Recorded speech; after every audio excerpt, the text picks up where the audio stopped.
despite what their moms told them. They just aren't talented enough for radio. Unfortunately, anyone can have a show these days. Sean. Well, I'm pretty hard to figure out sometimes. I can't even figure myself out sometimes, so don't you try to. Joe. You're an idiot and really a disloyal person. This is the Cuse Militia. Now, those two unapologetically biased orange-blooded homers, Sean and Joe. It's the most bullshit thing I've seen in 30 years.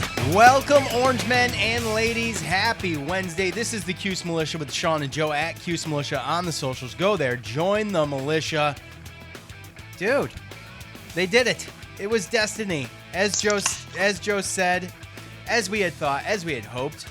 Kiefer Sykes, he had to come into the game early due to an injury from DeAndre Kane. He looked like he pulled a groin, and he didn't disappoint, racking up 21 points and the Elam-ending game winner as Boeheim's Army captures the TBT title for the first time after 7 years. You'll hear from us. We'll hear from you in fan feedback, and we will take care of all of the other news normally that we would do in the beginning of the show. We will take care of some of that stuff at the end of the show because this really, I wish, could just be about the TBT and how awesome this tournament is and Boeheim's Army. And if I could change just one thing about last night, would be the freaking start time of this game at 9 o'clock would be the only thing I would change. And possibly maybe, more of an ass whooping. But at the end of the day, when you win a close one like that, it makes it just that much better, right? So, with that said, I tried to find some interviews from people. There was a post-game press conference, but, Devo being the heart and soul of this thing is fitting. Let's hear what Devo had to say after the game. Cuse Nation, you already know. 7 years, we got here, and we did it. That's for y'all, though. We appreciate it, man. For real. No, I just feel good, for real. I feel good. I appreciate all the support from everybody. Coach Boeheim, Miss Boeheim, Buddy, man, G-Mac, Griff, Red, they all here. It's Cuse fair. That's how we do. This is the best university in the world, Syracuse. Come on, man. You have worked on this for so long, so many years. To finally see it come to fruition, what's going through your heart right now? Man, look, my family in there, my mom, my sister, my niece, my nephew. Man, it means a lot, man. Well, I don't want you to miss the bracket celebration, so I'm going to direct you back here right now so you can be part of this with your team. Congratulations, Eric. Thank you for your time. Man, it's a good feeling, man. For real. Like, like besides the money, but like, just all the hard work. Nobody sees like behind the scenes. Like, I don't play ball anymore. I've been playing ball professionally for 6 years. So like, 3 months before this, I got to make sure I'm getting after it.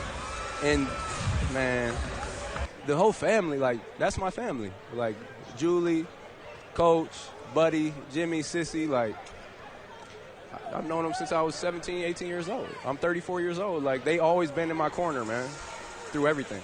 So I just, like all this is family, bro. You know what I mean? Like, the fans, like, that's what makes it so special. You know what I mean? Like, it's not for us, it's for all. Look at this, man. Man, this is love, man. There's nothing like Syracuse in the country, man. Like, I'm just happy to be a part of it. All right, the Devo montage is brought to us by the Spotify Green Room app. Go there, get a freaking email address, get a freaking password, and get a freaking username, and go there. That is how you can get on this show live and during our fan feedback segment. And, football season's coming up. Okay, it only takes a second to download this thing, okay? But I've been telling you guys about it for quite some time now. So it's time to get after it. Go there, iOS or Android stores. You can follow a bunch of different topics. You can follow sports, politics, pop culture, music, gambling, racing, whatever you want, it's there. And you don't have to just follow someone. You can start your own thing. If you're into chess, why don't you start a chess channel? That's what Joe was thinking about doing. And if you beat him to it, you beat him to it. You know what I'm saying? So go there, iOS or Android store. Download the Spotify Green Room app. It's really cool. You can get on there. You can find us at Sean Space Cuse Militia or just Cuse Militia. Look, Michael's found it. Okay, you've heard Michael on the show. We'd like a mix. All right, it can't just be Michael. It can't be the Sean, Joe, and sometimes Michael show. Okay, so go there, download the app, get ready for football season with us by doing that. So we appreciate all of you for doing so. All right, so look, an amazing game, dude. I mean, at the end of the day, this thing did not disappoint. Boeheim's Army, They have the grip on the typical Syracuse basketball tradition of giving us all chest pains, right? Tyrese Rice, he was rightfully named the MVP of the tournament. Hats off to him, obviously, for what he did for us, especially in the last 2 games leading up to the championship that we went over, the last time we were here. With those 2 games were amazing, and he took control of those. But it was Kiefer Sykes turned to shine last night, and shine he did, scoring 6 out of the 8 points in the Elam ending. And, I wouldn't normally do this, but I will say that Joe and I were kind of on the outsiders bandwagon before the tip of this tournament. And as we talked about them putting this team together and throwing everything at it, including the kitchen sink, to finally get a championship out of this. And with the talent that we've had with our Syracuse players, and I feel like the addition of Sykes, Kennedy, Kane, and Rice was just, a perfect fit. Obviously with capping it off with the championship, and the main man, thanks to Eric Devendorf. I know it makes me happy. It makes all of you happy. A fan favorite to see him finally win this thing before he's pretty much going to be bowing out. Will he be involved in the future? I don't know, but I'll be willing to think so if Boeheim's Army is going to be around. I don't think they're just going to win the championship and disappear. I would hope not. But he did a lot of the recruiting. We talked a lot about that, and he's going to bow out of this type of basketball. And on top of that, Tyler Lydon is also battling some injuries. He battled some injuries through NBA last year, and he was obviously through this tournament. He's going to get some surgery, and he's pretty much done too, Joe. So, enough can't be said for Eric, but as a team, I think that this couldn't have been any better. What a great group of guys. Whenever someone needed to step up, they did. And numerous times it was different people. Yeah. So. Yep. And I think the fans had an issue with this because we've done it before and it hasn't paid off, with Jordan Crawford and some of these other guys. So when we go outside the Syracuse family and then we still don't do anything or aren't successful, don't go far, or take just a bunch of bad shots. Last night wasn't great with shooting. It was probably our worst shooting night of the tournament, I think. Really? I thought it was I thought it was 38%. I think. Maybe it wasn't, but it felt like it. I thought we didn't shoot that well on Sunday, but either way, to play those games and also some of these guys are a little bit older. Tyrese Rice, 34, and I think DeAndre Kane and DJ Kennedy are in their 30s.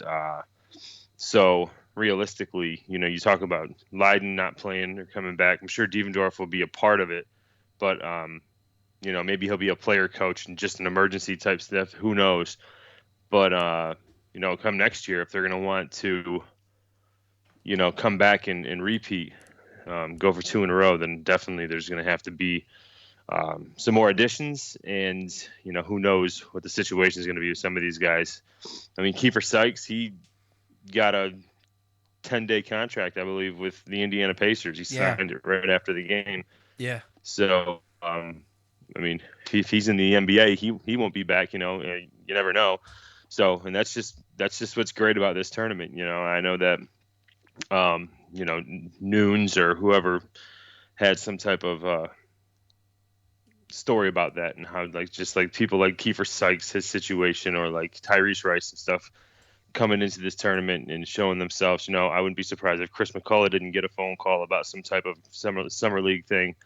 But Kiefer Sykes, he got a contract. He got another look by playing in this tournament, coming in playing hard, and it's on ESPN and ESPN2. All our games are on ESPN or ESPN2. Yeah, and this tournament's a tryout to get back in or to get in. Period. Yep. And it's happened multiple times, and even if it's just a look, a lot of times somebody like him at 27 and already gone overseas because he didn't make it in the NBA, like a lot of times those guys, unless you're really like putting up MVPs and stuff like that over in other, good leagues, then NBA really doesn't look at you like that. So those guys just get buried. And sometimes it takes something like this to open up some scouts or other people's eyes, and give yourself an opportunity. So obviously he's gotten better since college, and yeah, dude, just great games, man. Great games. I'm not going to lie to you. When DeAndre Kane got hurt, I saw the groin. I'm like, all right, he's not coming back in. And I thought we were going to lose. Yeah. But when he needed to be helped to the chair, it wasn't great. So we talked earlier. Go ahead. I was just going to say, muscles are muscles. You can't take some type of cortisone shot or some type of, like, once a muscle's gone, if it's a certain degree of a pull or a tear, there's nothing you can do. So, you could tell that he wasn't going to come back, and I thought, So, but hey, Kiefer Sykes stepped up. DJ Kennedy probably had the best game of the whole tournament. 11 points, 8 rebounds, and hey, we out-rebounded them still. We kept the turnovers under 10.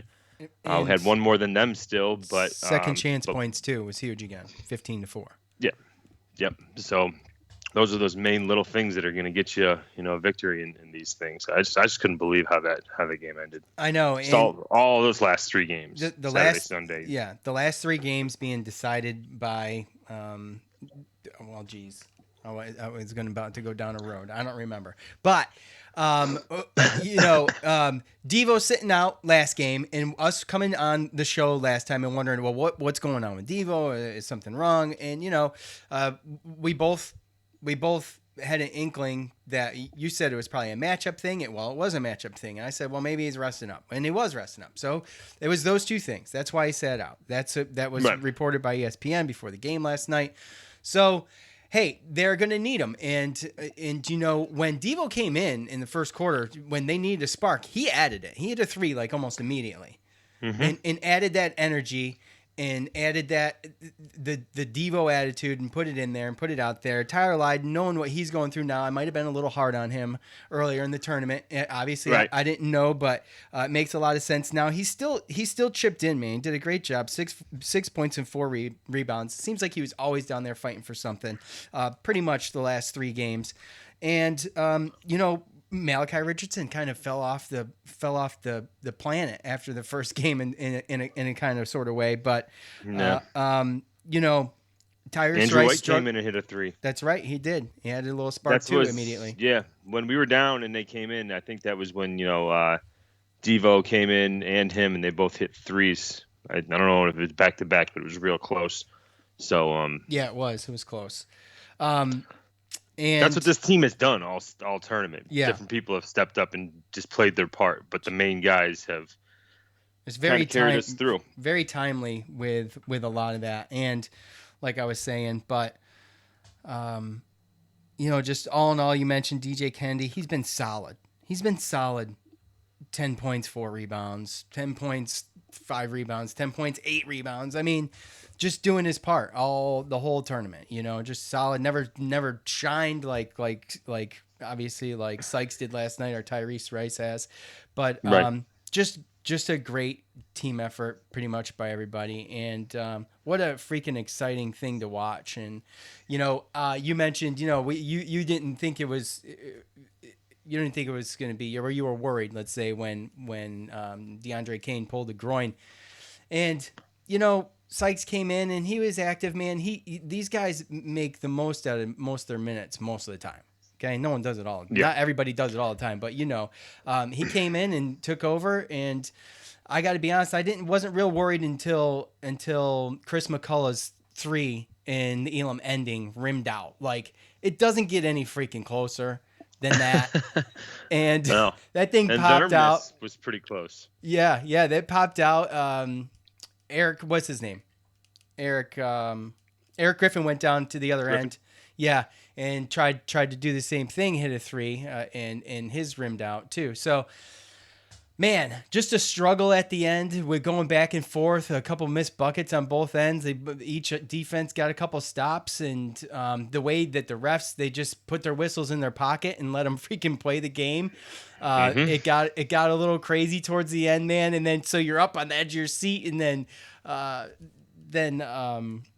Kiefer Sykes hits that 3-pointer, and I mean, dude, all hell broke loose at my house. I mean, so. Like I was saying. How many times did you watch that video? Oh my gosh! I watched. Obviously, I went right to Twitter after the game, and it was posted almost immediately. And there's so many different angles out now, man. It's so good. It was so good. And I got to mention too, since we're talking about it, there's an angle that shows it kind of from a bench. One of the benches. I believe that would have been Team 23's bench, I think. But anyway,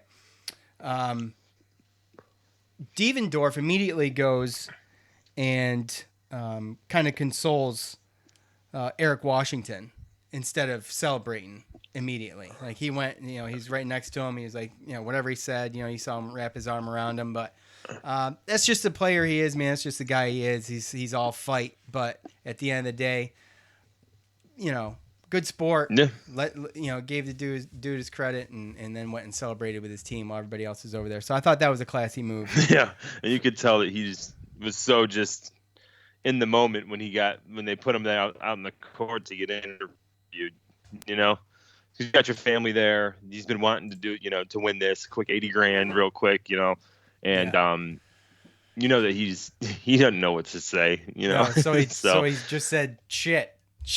Yeah, shit. I think that was because he got grabbed and he knew he was gonna have to do an interview. He did. So when you just win that money like that, sometimes words don't always come out best. But no, I don't know. But typical. Typical. Yeah, that was funny. Shit. Yeah. So, I'm just really happy, obviously, and all the Syracuse fans, and I even saw a couple of familiar faces, I think, in the crowd. So. That's really cool too. I know our buddy on Twitter, Kev Nash. He lives in Dayton and may or may not have been there, but he definitely went to the quarterfinals game, I believe. So, Cuse showed up last night too, man. He got handed to the fans. They and I know some of them traveled because there's a couple of faces I saw that I think are from Syracuse, almost positive, and they showed up and they were loud. They did a good job of getting loud. You've heard through the tournament the clapping at the beginning of the first quarter and the beginning of the third quarter. So hats off to all the fans that stepped up and made the trip there. That's awesome. I wish I could have been there for that. Obviously, that would have been amazing. So, and if you didn't get your Boeheim's Army TBT Championship T-shirt, you still can, I believe, at TBT. Or thetournament.com. They sell it there. So I got one. Okay. I got one. You'd be a whole lot cooler if you got one, Joe. And trust me, if someone needs cool points, it's you. What I don't care about those. Was it just me, or did Jim Boeheim pretty much anoint those 4 players as like part of the family last night? Oh, he did. He pretty much said it, right? He said we adopted him. Oh yeah. Right. Yeah, that's what happened. So, at what point in the tournament did you think fans were cool with it?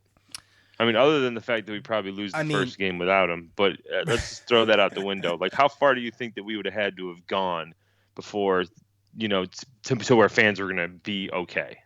Like, if we would have just, won, 2 games and lost the third game, or 1 game and lost the second game. Yeah, well, like you said. Like the fans would have been like, the experiment didn't work. This is why we just got to stick with Syracuse guy, I would have to say going to the championship then, because you could point to the quarterfinals game and say that, but that's you win that one. You're like, okay, you're starting to gain steam if you're a non-believer, right? You're starting to gain steam if you're a little skeptical. But once you make it to the championship game after the semifinals game, then now you got to be a believer. Either you're a believer at that point or you're a hater. That's one or the other. There's no in between. Now, I see. To me, it's like that Saturday game.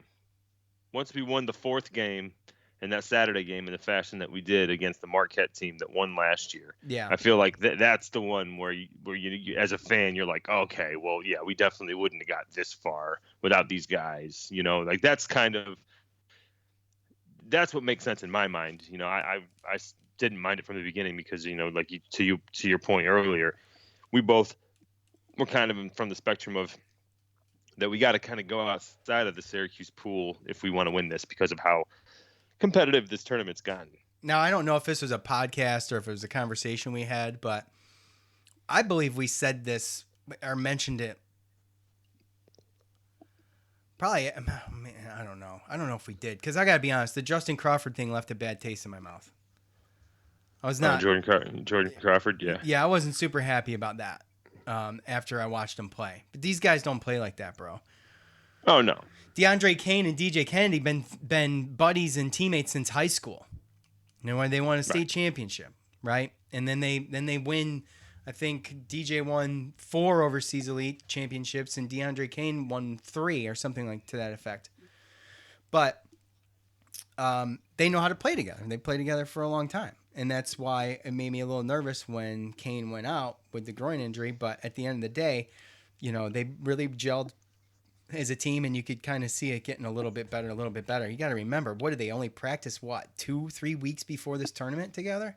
And we got to remember, too, Pascal Chukwu was supposed to be there, and he couldn't even get there. So, right. I mean, they were already down a guy, coming and I was worried about making up for Kane's defense.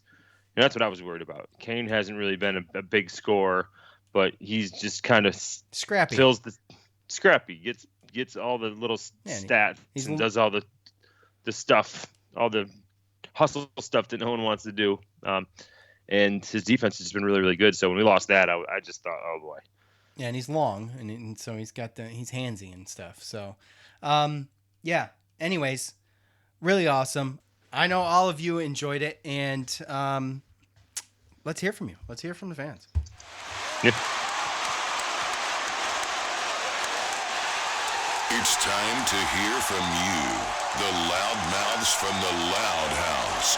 All right, getting it ready for football season. So you guys know what to do at the end of every game. I ask for your thoughts.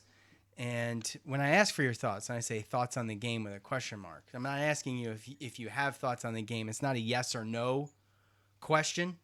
It's more of a, give me your thoughts on the game. And I will not reword it, and I will not take the question mark out of it. It's going to stay just like it is. So if you're pretending like you don't know what I'm talking about, you're full of it. Okay? James? Zuba? All right. So anyway, let's head over to Facebook. Michael, glad they finally got the monkey off their backs and got the win. Go Orange. Yes, 7 years. We talked about it. Thank God. So happy for Devendorf and Ryan Blackwell and all of them. Belbies, both the Belbies, right? So it's really cool. Adam Weissman obviously funded the whole thing. I believe he said if Boeheim's Army wins, he's going to donate $1 million to charities, and he's going to spread the love that way. Local charities. Yeah, so not only did he fund the thing, but he's going to spread even more love. So hats off to him for that. That can't go unnoticed. So it's awesome. It's awesome. I mean, when I woke up this morning at 4:30 because the rain pounding my house, I could not get back to bed. It didn't matter, man. I popped right up. I didn't go to bed till after midnight. By the way, that was tough. Zach, Zach on the Facebook, top fan. Yep. If I knew if the new additions weren't Cuse, then they definitely are now. I was supposed to go to bed by now, but it doesn't look like that's going to happen for a while. And by the way, my phone's cracked, so I have to manipulate the screen to get these screenshots. My phone, when I say my phone is cracked, it is cracked like everywhere. So anyway, and that just happened yesterday. I'm still getting that was me. That was me. That was me too. That was me last night. How the hell did you get to bed after that? No, yeah. I mean, You don't. And right, and then like I said, the rain is I hitting was my a little house at slow 4:30. today. Oh my gosh, man! I was like, just I was dragging. I'm dragging now. Now is the time where it I was catches just up gonna with say me. it still kind of am. So, Zach, yes, if the new additions weren't Cuse, then they are now. They definitely are, absolutely, and I think that goes without saying. We welcome them with open arms. I saw some Boston College accounts tweeting out to Tyrese Rice for getting the MVP and saying always the Eagle, but hey man, he's forever orange now too. I think he's feeling the love. He must. Oh yeah. Yeah. No, I watched these guys playing, and it's like I kind of wish that they played for us in college. Like I watched like Oh my Kiefer gosh, Sykes yeah. and like Tyree. I'm just like, man, I wish they would have played for us. I know. Such great talent. And they're older, too, which is crazy. So, Jesse, top fan on Facebook. What a game. Sykes went off. Really happy for Eric. Was hoping he'd get last shot with injury happening late. Now, Melo and Cuse need a championship in 2022. Well, I mean, Melo, signed a 1-year deal with the Lakers, right? So, yeah, we got to wait in some other league. I don't know the name of it, but we got to wait for him to. It's NBA. You broke up. We got to wait. We got to wait for that to end. But how awesome would that be? How old is he now? He's got to be damn near 40 years old, right? Is he? No. Yes, dude. I mean, he was 38. What, 18? He's 38. He was 18, 19. Yeah, and it was 03. It's 21. So right, 18 and 18 and okay, 36. I'm sorry, 37. 36, 37. You're right. Okay, that's up there. We'll see what happens. Well, yeah, that would be cool though. That would be cool. And don't think it didn't cross my mind. Don, Team 23 had 2 chances at 2 to win and didn't get it. They had to make that 3, or I think we were done. Great job. So, Joe, we talked a little bit about this earlier before coming on, and we, okay, so there was right at the cutoff of the Elam ending. Boeheim's Army had the ball up by 1 with a chance for a shot, and then to call a quick timeout, and if they made it, to go up by 3. I think that was the right call. They ended up missing the shot, and then Team 23 got the ball, and they ended up calling the timeout. So they set the Elam ending there. The broadcaster said it was a strategic mistake. I don't think so, because if you make it, you go up by 3, you call a timeout, and then you're way ahead of the ball game, obviously. So, right. With that said, there was a lot of scrumming, a few missed opportunities for each offense, and Syracuse really stuck with trying to hit the 3 once they got to 67 to try to avoid a second stop, or multiple stops, whatever the case would have been. I think that was the right decision to keep chucking the 3. And my wife's like, why do they keep doing that? I'm like, because they hit it, it's over. That's why. I did not want Team 23 to have the ball. They made me nervous. The game was tight the whole night.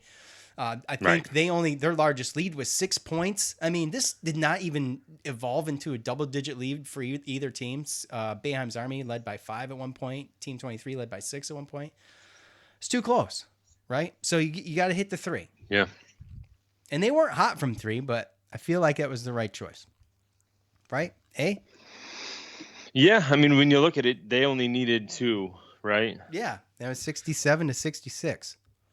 Right. So I mean, we tried to go for it. Well, yeah, you're right. So McCullough, yeah, he shot a 3. That was a 3, the one that rimmed out. So when they were 4 away, and we were up 1. I feel like we shouldn't have shot that 3. We should have probably went for 2. Didn't. Then they scored to take the lead, and then that was when we got down to, okay, even if we get a bucket, we still got to stop them. So, I mean, can't get it twisted. I mean, the last 3 games we were 1 shot away from losing. Every single one of them. Yeah. Multiple possessions. Yeah, absolutely. Steve, any of those shots go in, we don't win this. We each team had 1 rim out, and it's only fair. Steve, Devo got his great team effort. Free throws count. Got clutch rebounds. All around great team play. I think they only missed one rebound. One rebound. One free throw the whole game, and I think it was DJ Kennedy's. Yeah. That was But huge. But yeah, I mean, they hit their free throws. Like we said, the second chance points, I think, come in clutch again with plus 11 on that, which is excellent. And they they won the rebound battle by 6. So, I mean, that's what they did through them other games without those two things, especially the offensive rebounds and the putbacks. Obviously, that'd be another issue. We probably wouldn't be sitting here. Alex on Facebook. No. What? No, right? You agree? Yep. Sykes, MVP for sure, and everyone played well besides Richardson. Very disappointed with him in this whole run to be champs. Well, he had the one good game. He started off good. And that is not to deter anything he did after that. But he struggled after that. And, let's be honest, Rice struggled last night too. He got blocked a couple of times. Usually he's talented enough to finesse some of those shots in the lane, and the matchup with the height difference was, as Joe pointed out in the pregame, was obviously crucial. It was a struggle to begin with, but they got around it. They ended up being able to figure it out. Well, and you could tell they had a game plan to guard Tyrese Rice. Oh yeah, they shut him down. So, right, it wasn't just one guy that went in there and did it. They were help defense, everything like that. So, yeah, and they were a bigger team. Yeah. Harder to shoot over bigger teams, stuff like that. It's I'm more impressed at the defense, by the defense of them for this whole tournament. Yeah, they played great defense. They really did. Yeah. And just talented on the boards too. I don't know if we lost a battle of the boards the whole tournament.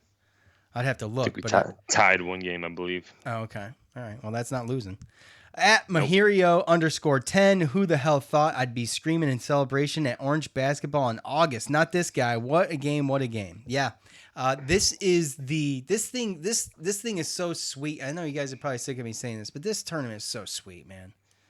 This gets me back in the mood, man. I mean, we are dead in podcast material for 2 months. You know what I'm saying? And we get to look forward to this tournament. In the last couple of years, we come on and we talk about one game or 2 games and a loss. Yeah. And now we get to come on and talk about wins, and a championship. That's freaking awesome, dude. It's so good. Yeah. I'm so happy with it. At Tyndale _Dave, we won, but we were damn lucky to do so. It was a dogfight from beginning to end. Yeah, I mean, look, you got to have a little luck sometimes.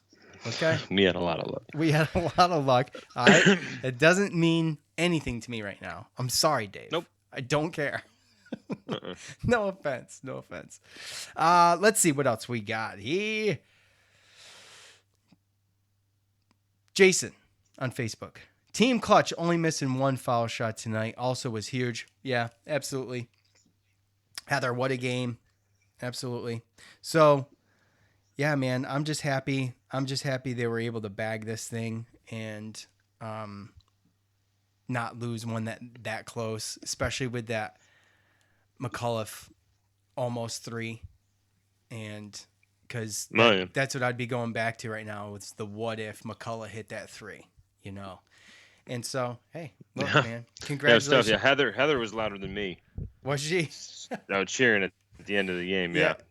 Amy, she's not exactly a loud person. She screamed, man. We all screamed. That was amazing. Yeah.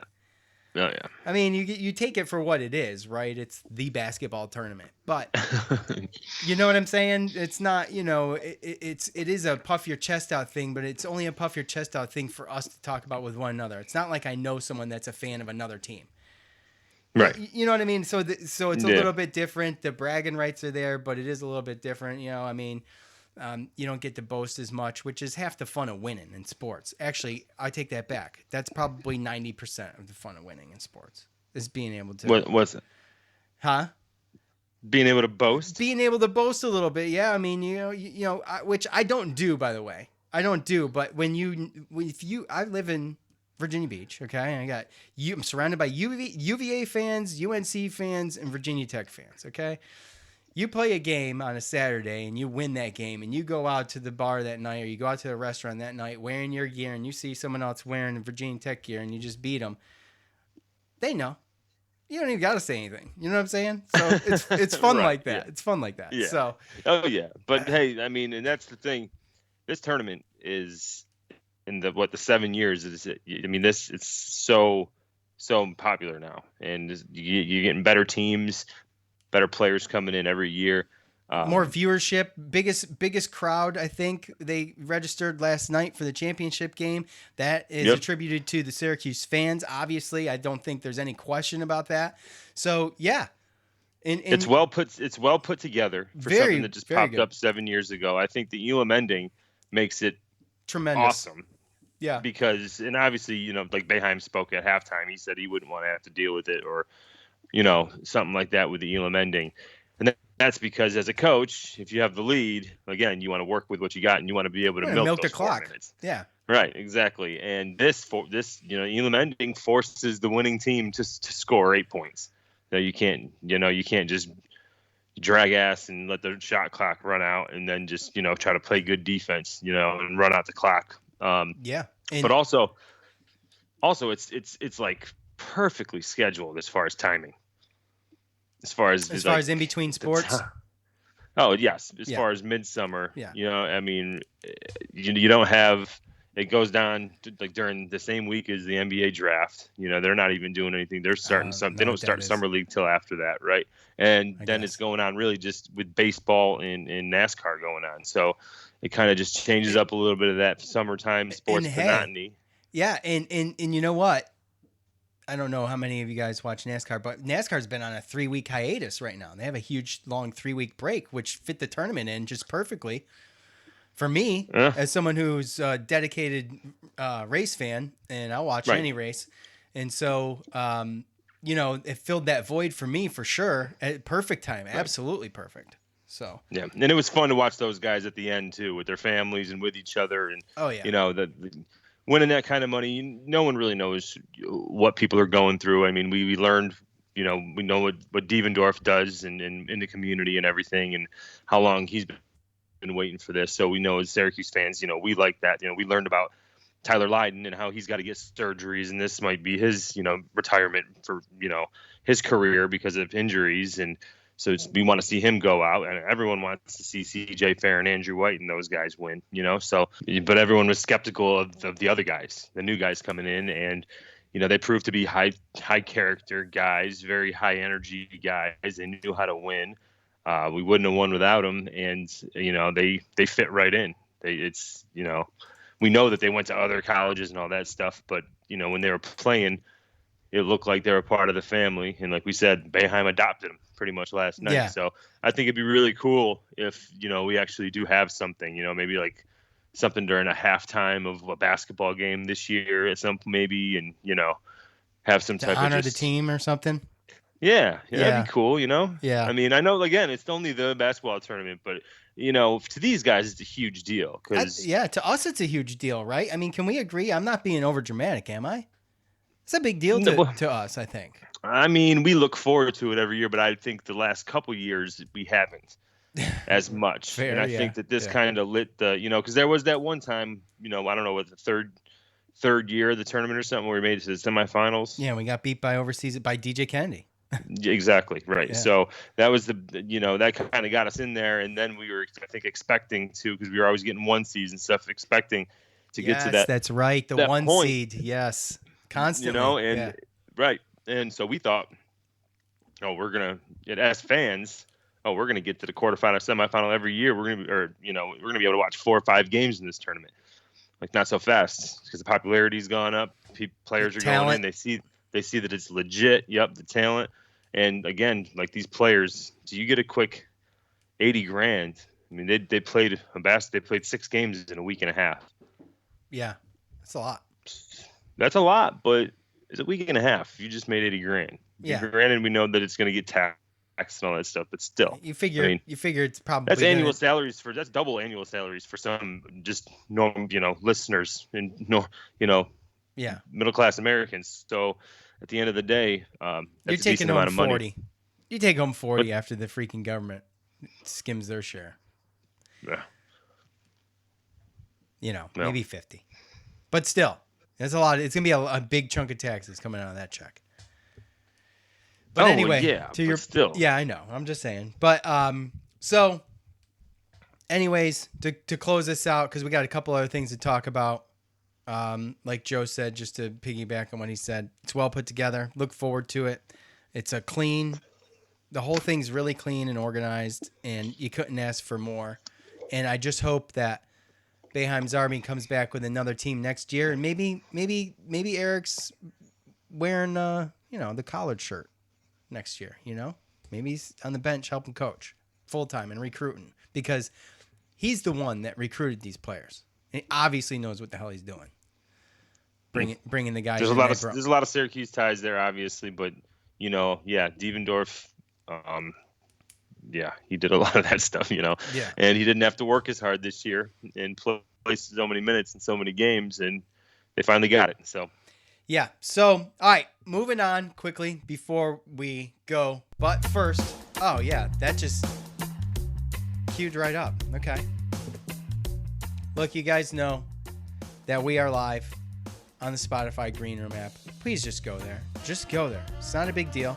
Go to the iOS or Android store. Download the thing. Follow us. You can get notifications when we go live. You just need an email address, a password, and a username. You can follow us at Cuse Militia, Cuse Militia Sean, or Sean Cuse Militia, one or the other. I don't know. You'll find it.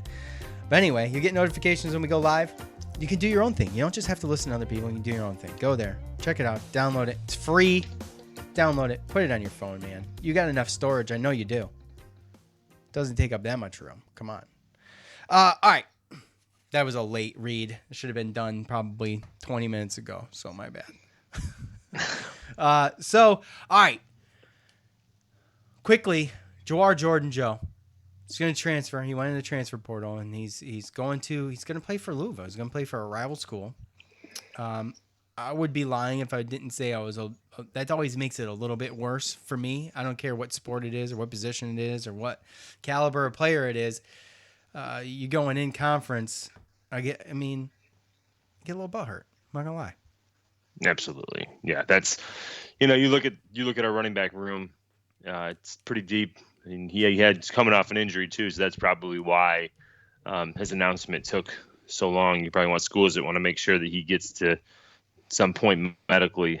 But yeah, the thought of him possibly being able to score touchdowns and do things against us in the future, considering that we play Louisville every year, kind of leaves a bad taste in my mouth. But at the same time, off of an injury, a down year, in a situation where the running back room is so stacked that you're just going to be buried in the depth chart anyway. Like, I understand the move. For him, it's a good move, but doesn't mean I'm not going to have feelings about it, as do you.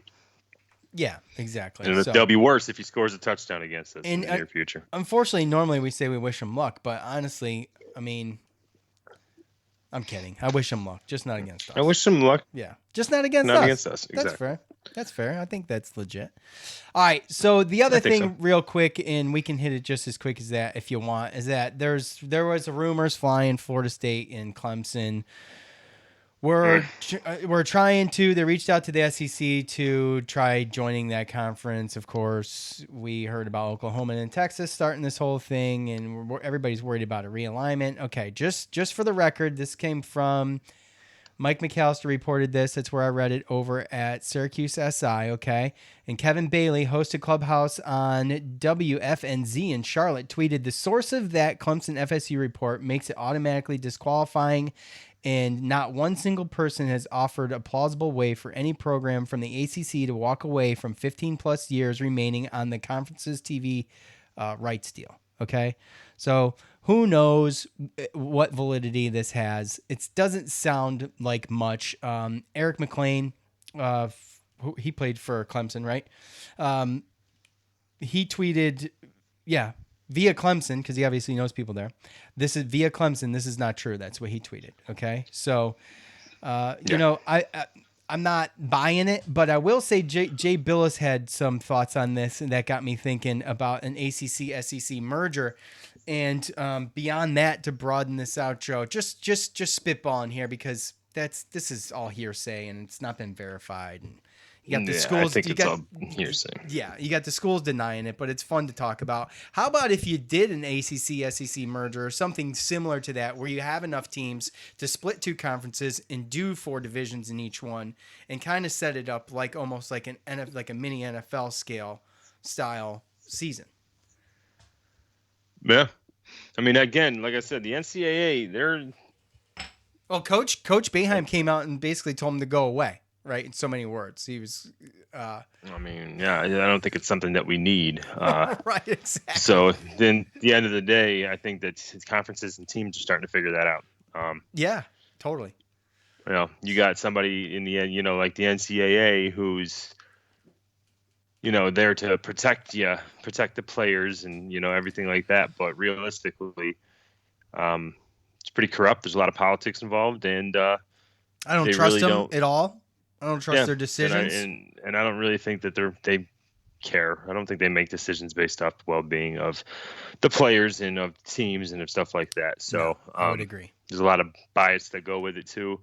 I think that it's just a body of power that is overreaching their. They're like the fifth branch of government. Okay, Yeah. I mean they're seriously, and they're just as bad as some of the other branches. So, you know, it's just at some point these conferences are going to realize, well, we don't need them. We got these TV deals, like we don't need them with all of this BS. You know, they'd be able to figure it out. Now, I mean, I don't know what kind of can of worms that opens. I gotta be honest. I'm just someone who doesn't like the NCAA, Joe. Everybody knows that. Yeah. I hate the NCAA. I always have. They've always been biased, I feel like, against Coach Boeheim. So, not a Boeheim apologist, but it's obviously, I think they're full of it. I think they're full of crap, and I think they're biased.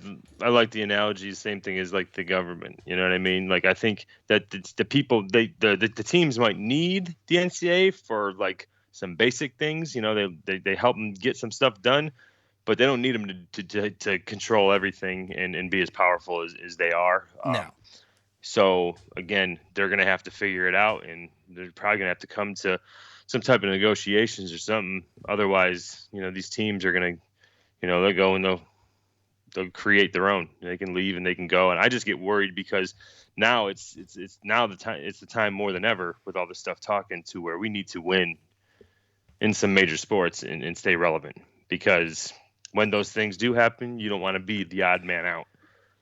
No, you don't. Still stuck in the NCAA, limping back into a Big East conference or an AAC conference, playing against some of these other teams. No, and performance is going to get you where you need to be. And so, to that being said, let's see what happens this football season because obviously the thoughts are being put in everybody's head, and it's only a matter of time before real moves are made, despite this probably being a bunch of crap, in my opinion. Yeah. The writing's on the wall. The writing's on the wall. So it's time to... Where there's smoke, there's fire. Exactly. So people are talking about it, so it's starting to swirl around. So. Yep. But, hey, also, I know that the last episode we talked about Donovan Brown, the receiver that committed. Yeah. We talked about him being unrated and everything. Well, since then, again, you have to be a subscriber to see it, but there was a story by Mike Curtis, Syracuse.com, to where he is basically the name of it says 2022 wide receiver Donovan Brown may be unrated, but he's determined to be successful at Syracuse. And there's basically still a story about Reno Ferry, tight end and slot receiver coach going to a Penn State camp back in June, and I guess this kid.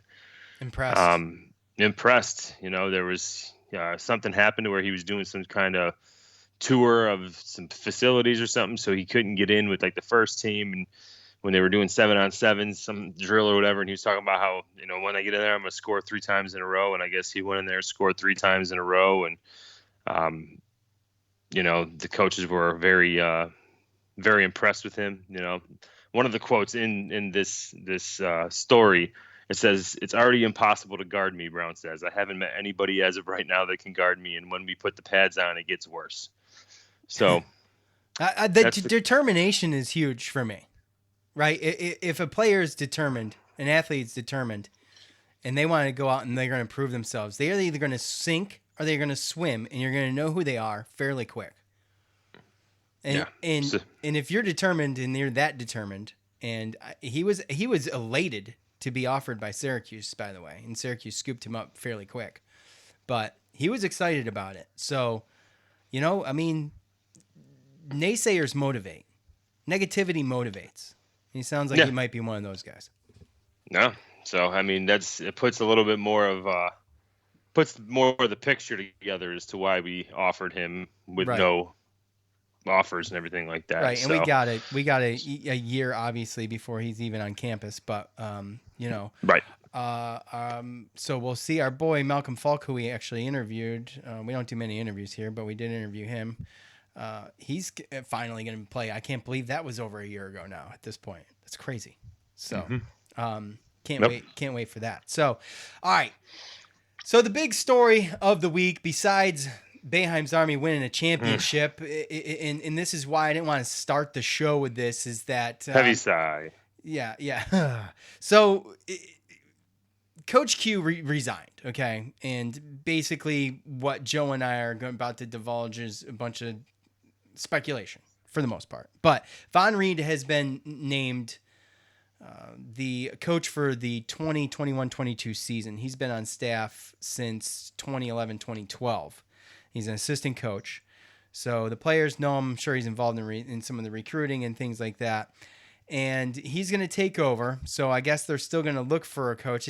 I guess it's interim, but they did name him for the season. So they do have a replacement, but Coach Q is resigning. Joe, I tried to look up the Athletic piece that you cited to me yesterday or the other day, and I had trouble, obviously, because I'm not a subscriber. So I couldn't find out really what was in it, but it seems to be some information that maybe shoulda, woulda, coulda came out before the resignation. I don't know what the deal was with that, but you read it, right? You know about it.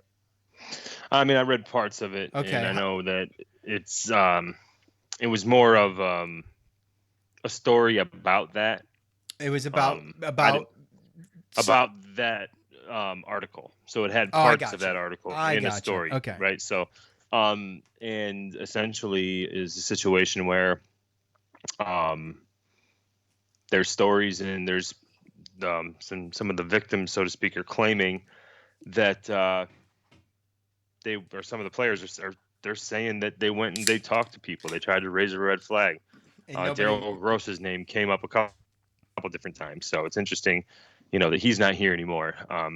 It seems like he got out just in time. But they named multiple people. A lot of people I didn't even really know because they're in different positions and stuff that you don't really pay attention to. It's just a sports fan.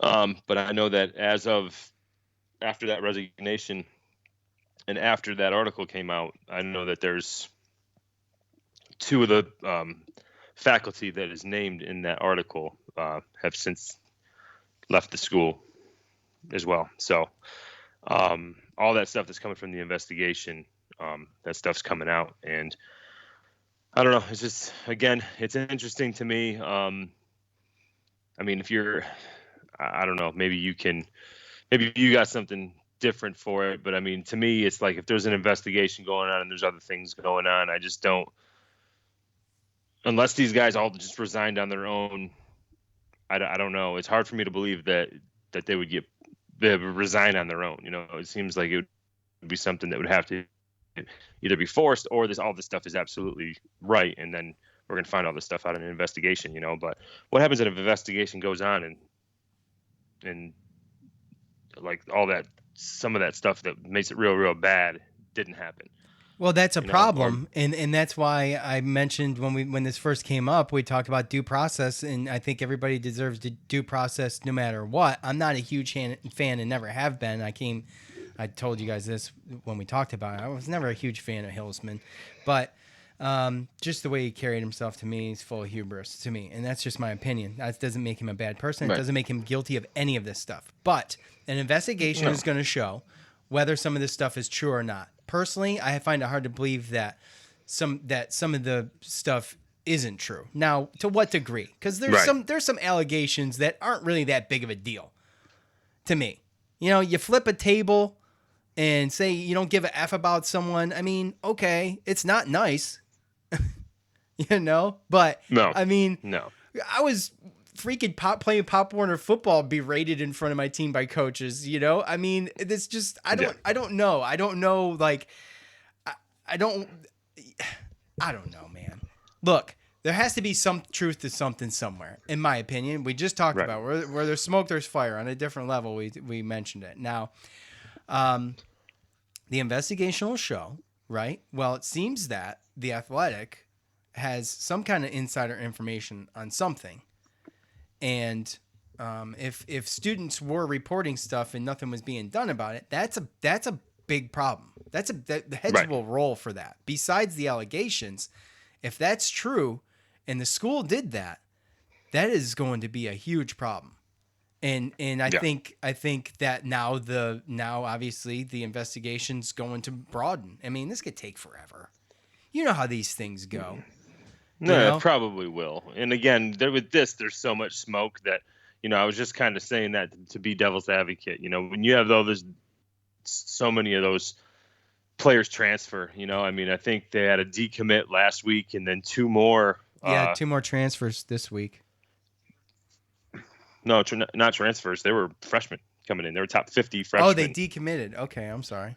They decommitted, or they're committed for this year, so they have to enter the transfer portal. So yeah, you're right. Okay. But they haven't played a game, but they're enrolled in school. I got you. If that makes sense. Yeah, so I get it. So yes, I mean that's 14, and you got to assume that's gonna. It's gonna throw a wrench in things hurt the program, right? For Von Reed, it puts him in a bad spot too. And he's just an interim. Yeah, and is he going to start getting accusations hurled at him? Was he complacent? You know, because nowadays you're complacent in something and you knew about something. Well, you're going to go down in a ball of flames too. Yeah. And I think what needs to happen is if there's not a shadow of a doubt that these things happened with the Athletic and everything coming out, and if you're hearing stuff, I mean, John Wildhack being the guy he is, this wasn't under his watch.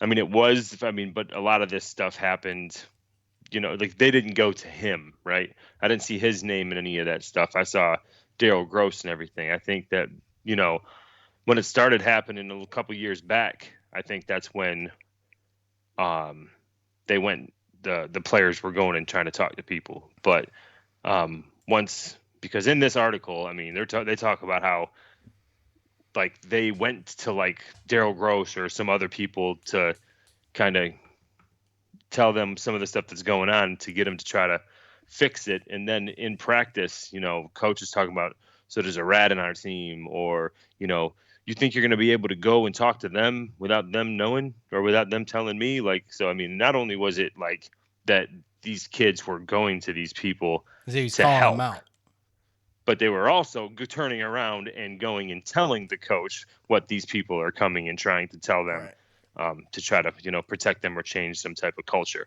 So, again, this just to me seems like it's just. Well, if that's the case, Joe, though, then they did intervene to some extent. Maybe they sat him down and freaking told him, hey, man, this you can't be doing this stuff. You got these accusations. You got to be careful. You can't be going around saying, you know, you don't give a F about them, or grabbing them around the pelvic region, or kissing them on the forehead, or flipping tables. You can't do any of that stuff. And then if he never got knowingly or obviously punished for anything, then it's going to look like to the girls, you know, and the way that they were explaining it was more like he was bragging about it, like being cocky. Oh, like, yeah. You know, like I said, he's full of hubris. They're coming and telling me. They're coming in and telling me. Why are you going and telling them? But they're coming straight to me, like that kind of stuff. So it doesn't seem, you know, the girls aren't going to think that these people are doing anything about it. But again, you want to see someone get reprimanded. You want to see somebody, you know, get, you know, proof that they've been talked to and proof that, you know, they can't do this anymore. But it seemed like the stuff just continued and it never got better. And at that point, you assume that someone's going to get fired or someone's going to get suspended, and nothing like that ever happened. I'm really surprised that it took this long for it to come out, to be perfectly honest with you.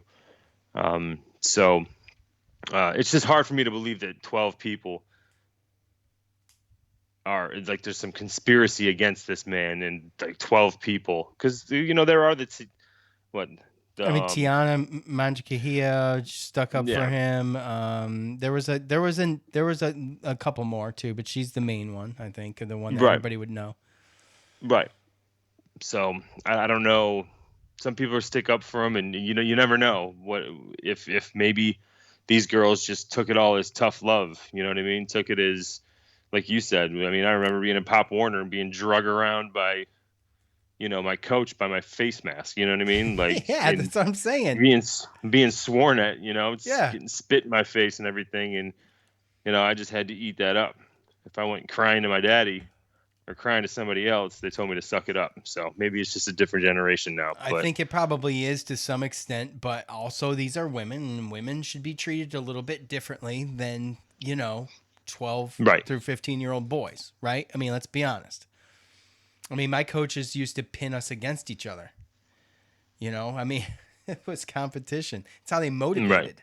Now it sounds like if this is true, it sounds like a guy's just a jerk. I mean, there's a lot of jerky accusations in here. Yeah, there's a lot of ego, and there's a lot of like you said, flipping tables and yelling, and I don't give a fuck about it. And it's like, okay, great. Like, that just sounds like something that you shouldn't be, why you there? Transfer if he's saying that stuff, Yeah. That's your own fault if you're sitting there, you're dealing with that. But, the one thing for me is, was some of the accusations as far as like the weird touching and stuff like that. Like, to your point, when you are, a coach, it's not just like for guys women, where you can do shirts and skins where everyone's just running around and you can do whatever. Like, there's certain, there's places parameters. You can't, yes, there's parameters. Yeah, exactly. Everybody knows what we're talking about here. Yes, yeah. There's certain things you can't do as a male coach to female athletes, and everybody knows those things. And those things it's obvious when it's an accident, or it's obvious when you're doing it on purpose too, as well. So at the end of the day, there were obvious things that made them feel uncomfortable, and whether they were just not comfortable talking to him about it, or if, they went to talk to somebody else and they kind of just didn't do anything about it. Again, those are just situations where you got to be able to step up, and you got to be able to get yourself out of those situations. You don't take that abuse and hurt yourself mentally, And we could sit here and speculate all day, and I have my thoughts on the whole thing, but obviously I think we called it. We knew he was probably going to resign, right? So the school's going to come to him. They're going to be like, "Look, the looks like stuff might be starting to come out pretty soon. Okay, we're going to need you to resign." I wouldn't be surprised if Wild Hack's like, all right, this mess was started by Daryl Gross. He didn't finish it. He didn't do anything about it. This is something that I'm going to. Because I inherited this. So now everyone that's involved, I'm just gonna erase it. We're gonna change the culture, and that's why. I mean, this interim guy, I don't know how well he's gonna do, and if they're gonna let him play out the season because it's so close to the season. But I mean, they got to get a coach. You got to get some type of stability or some type of coach in there, because right now, I think a female coach might be a good idea at this point. Right? Yeah, I mean, at this point, it's one of those things where, to me, it's John Wildhack as the athletic director. So now he gets to figure it out. You know what I mean? Like, now this, because he came in and he was successful. So he looked at it like, well, there's no reason. I ain't got to do anything. I don't have to touch Quentin Hillsman. Everything's good, right? Yeah, all-time winningest coach. They went to for the women's national championship. Yeah. They lost in it, they're getting good recruiting classes. But what do I got to worry about, Lo and behold, there's been things that have been hidden and things that started that should have got handled before he even got there. So now that this is there, I'm not going to be surprised if, anybody that's got any accusations, anything involved with it, and they knew about it and you didn't do something to fix it, you're out, and we're going to change the culture and just get this blemish off of, Yeah, I'm not going to get caught up in this. There's no way, knowing what I know, I'm not going to get caught up in it. And I don't know if that's what he's thinking, but that could have been the motivation. Saying, well, it's that and detach the school from it, right? Well, yeah, absolutely. Well, because we knew they were going to do that. Yeah, they're all personal things, right? So now you get rid of the coach, you get rid of these people that they tried to talk to to try to get them to help the situation, get all, everyone that was involved out of there. Now that's a personal issue you guys can handle in court. You don't got to bring up Syracuse. You don't got to be up in the news or anything like that. And I mean, this day and age too, man, let's be honest. You don't have to necessarily do anything to be forced to resign. So it's not an admission of guilt. No. And all you have to do is be accused of something. You don't have to actually do it. Because when you're a high-profile company or school and you've got a guy that's in the spotlight that's being accused of things, unfortunately, this is how it goes. So we will wait for the investigation to come out, and we'll figure out, or we'll not. Me and Joe aren't going to figure anything out. I'm not figuring anything out. But obviously, once the investigation's done, it'll be the waters will clear up. It won't be as murky, and we can stop speculating, and we'll have some facts, and that's what we're gonna have to wait for, I suppose. So this is why we didn't talk about it in between mentioning it the first time and now, because not only did nothing happen, but I mean, we don't know anything, right? Yeah. So yeah, I mean, I just hope the justice is served, and it stinks for some of these girls that if they did develop some mental health issues or some depression issues because of this, and again, it's just one of those things where when things like this happen, you just got to remove yourself from the situation. You got to be strong enough to just remove yourself from the situation, even if it's transferring or going to somebody else. But they're going to go through the investigation, and there's probably going to be settlements, and there's this and that, and then it's going to be gone. It's going to be over. But that mental health stuff and depression could follow you a lot longer than that. So yeah, and that's obviously tragic if true. And yes. We'll just have to wait and see, and hopefully these girls can get some closure if that's the case from yes. just having some kind of justice served, like you said. Right. So, and hopefully that helps. Exactly. And, maybe it's not going to, but... Sorry about the seriousness, but it's just... Yeah, I know. Well, that's why we didn't lead with this during the day after Boeheim's Army wins the freaking TBT championship. And so that's why we stuck it at the end. If you're still with us, we appreciate it. Also, yeah. I am not going to bleep out any of the swear words. So I guess... Sorry. Jeez. So I guess that is going to be what it is with the swear words. So this will be the first episode with unbleeped swear words, as far as I know. But Boeheim's Army is TBT champions. Yes, sir. 2021. Can't wait till next year. Can't wait till football. We'll be back as soon as we can, guys. Thank you for hanging out with us. For Joe, I'm Sean. We're out. Peace.